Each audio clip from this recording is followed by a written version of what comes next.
दोस्तों, वंदे मातरम। जगत लगन कुंडली होती क्या है? जगत लगन कुंडली वो होती है जिससे पूरे विश्व के बारे में, हर एक देश के बारे में, जिसके ऊपर गणना की जा सकती है कि एक पर्टिकुलर वर्ष में, संवत में उन देशों के ऊपर क्या प्रभाव पड़ेगा। और ये तब बनती है जब सूर्य देव मीन राशि से मेष राशि में ट्रांजिट करते हैं। आप लोग ये जो समय देख पा रहे हैं स्क्रीन पर, ये वो समय है जब सूर्य देव जी मीन राशि से मेष राशि में चले गए हैं। एंड जो वो समय निकल कर आएगा जब वो लगन जो भी होगा, उस समय को विश्व कुंडली या जगत लगन कुंडली कहा जाता है। सो आज हम इसके ऊपर विश्लेषण करेंगे।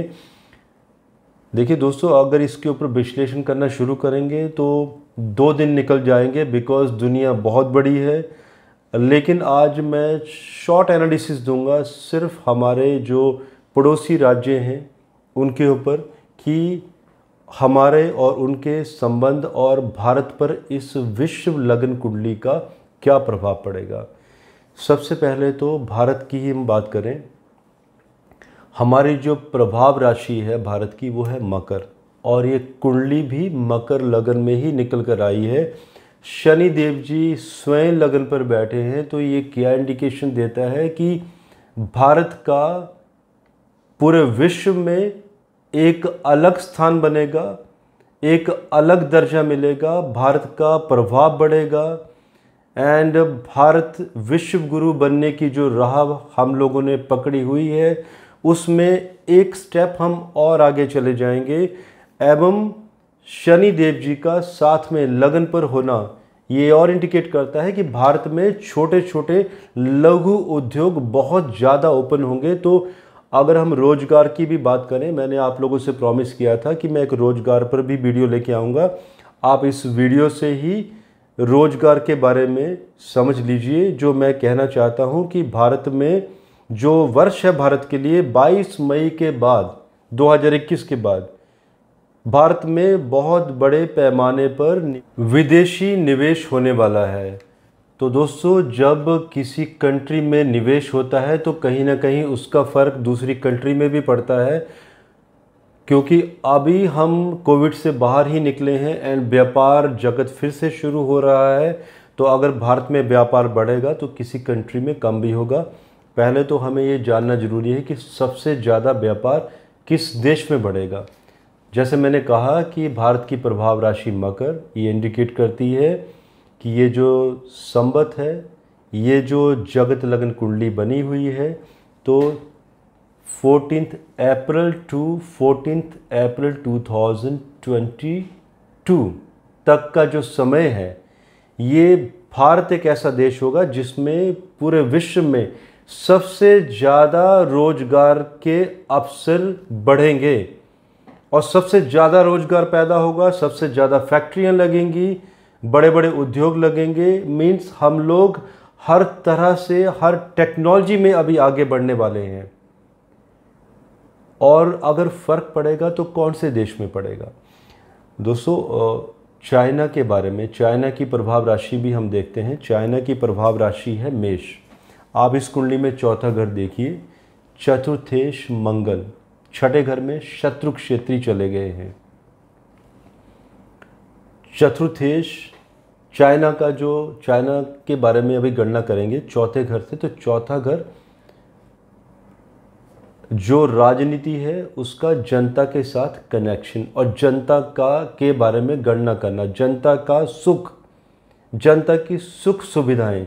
तो चाइना के बारे में इट्स इंडिकेशन कि मंगल का छठे घर में चले जाना, एक विवादास्पद चीज़ों से घिरना।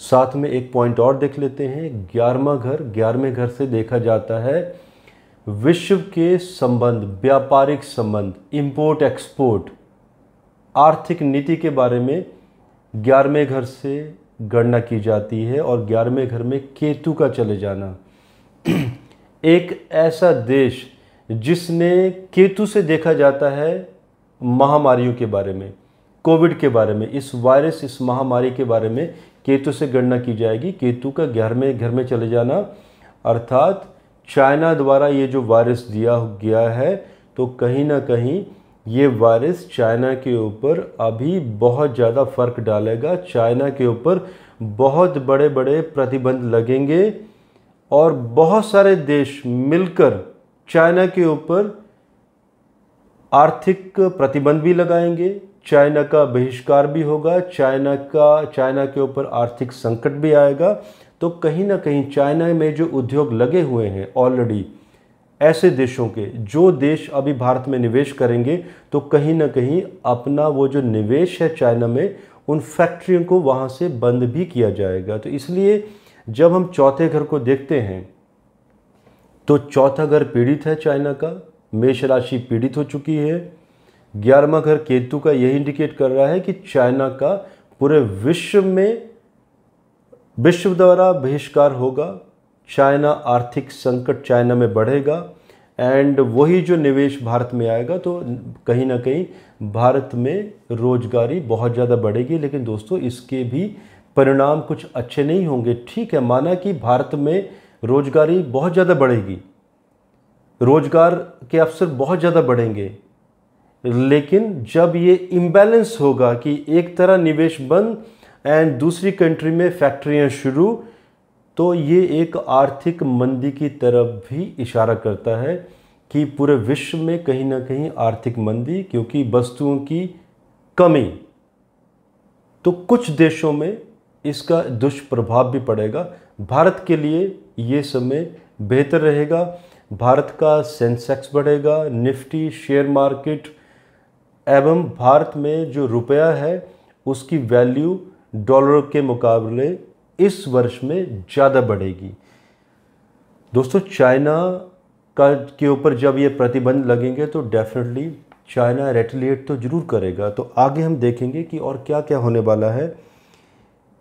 मंगल छठे घर में, मंगल का छठे घर में चले जाना ये एक और इंडिकेशन भी देता है कि जितने भी राज्य हैं भारत के साथ सटे हुए, भारत के साथ में, भारत को भी मैं साथ में लूँगा, भारत, नेपाल, पाकिस्तान, हांगकांग, बर्मा का नाम बदलकर अभी म्यांमार हो गया है, ताइवान, तो इन कंट्रीज़ में राजनीतिक एवं सामाजिक जो वातावरण है अशांतिपूर्ण एवं बहुत ज़्यादा तनाव, दंगे फसाद, बॉर्डर पर विवाद, ये सारी घटनाएं भी बढ़ेंगी और ये चाइना द्वारा ही ये वायरस बोया जाएगा, क्योंकि कहीं ना कहीं चाइना रिटेलिएट करेगा, कुछ डिफरेंट करने की कोशिशें करेगा।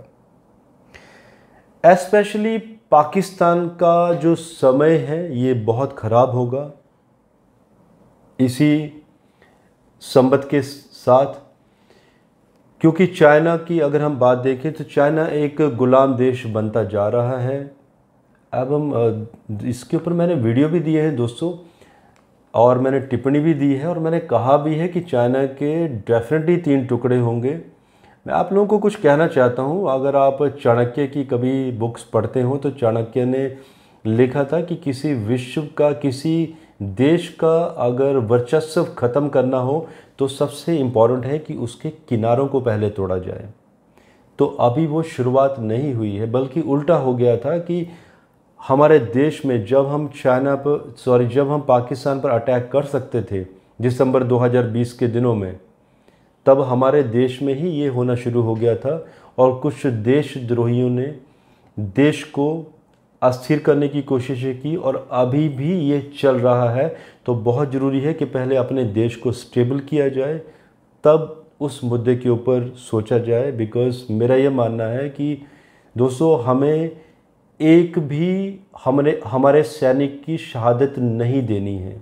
हम नहीं चाहते कि हमारा एक भी सैनिक ऐसे किसी युद्ध में शहीद हो जाए, और हमें 3 टुकड़े करवाने भी हैं और हम ही करवाएंगे। हम अपनी ज़मीनें जो खोई हैं उसको वापस भी लेंगे, लेकिन निर्णायक युद्ध के द्वारा, जिसमें सिविलियंस को नुकसान ना हो और हमारी आर्मी को भी नुकसान नहीं होना चाहिए, वो भी किसी के बेटे हैं। इसी के साथ गुरु की मंगल के ऊपर पंचम दृष्टि ये इशारा करती है कि जब ये अस्थिरता का माहौल बनेगा इन कंट्रीज़ में, जो हमारे पड़ोसी राज्य भी हैं, और भूटान भी इसमें डिस्टर्ब होगा, भूटान के ऊपर भी प्रेशर बनेगा। भारत की सपोर्ट बनी हुई है, दैट्स ए डिफरेंट थिंग, लेकिन भूटान एक परेशानी में आने वाला है। इसमें अमेरिका और ऐसी कंट्रीज़ जिनको वीटो पावर मिली हुई हैं वो बाहर आएंगी और इस तनाव को ख़त्म करने की कोशिशें करेंगी। लेकिन अगेन, जो मैंने मेरे लास्ट वीडियो में कहा था कि ये राक्षस ईयर है, कहा कुछ और जाएगा, शो ऑफ कुछ और किया जाएगा, और अंदर से यही कंट्रीज़ नहीं चाहेंगी कि शांति व्यवस्था बनी रहे इन पड़ोसी राज्यों में। सिर्फ ये छलावा होगा, एक दिखावा होगा। इसके साथ साथ और भी इंडिकेशन दिखाई देते हैं कि इलेक्ट्रिसिटी, क्योंकि अभी इलेक्ट्रिक गाड़ियों का भी दौर आएगा, तो उसके ऊपर जितने भी ऊर्जा संपन्न देश हैं बहुत ज़्यादा रिसर्च एंड डेवलपमेंट करेंगे, एंड उसी की आड़ पर परमाणु परीक्षण एंड बहुत बड़े बड़े हथियारों का भी परीक्षण किया जाएगा, जिसमें कि कुछ countries France, England, Turkey, China, Russia, Bharat, America, north Korea, आप जानते हैं नॉर्थ कोरिया के किंग को कि वो लगातार परीक्षण करता जा रहा है। और मैंने मेरे एक वीडियो में कहा भी था, आज से 3 महीने पहले मैंने एक डेट दी थी कि 17 से 18 जनवरी के बीच में वो परीक्षण कुछ करेगा बहुत बड़ा, और वो डेट भी सटीक निकली थी। वो वीडियो भी आप देख सकते हैं, इसी चैनल के प्लेलिस्ट में कहीं मिल जाएगा आपको, नॉर्थ कोरिया के ऊपर। वो वीडियो मैंने जैन 2nd वीक में दिया था।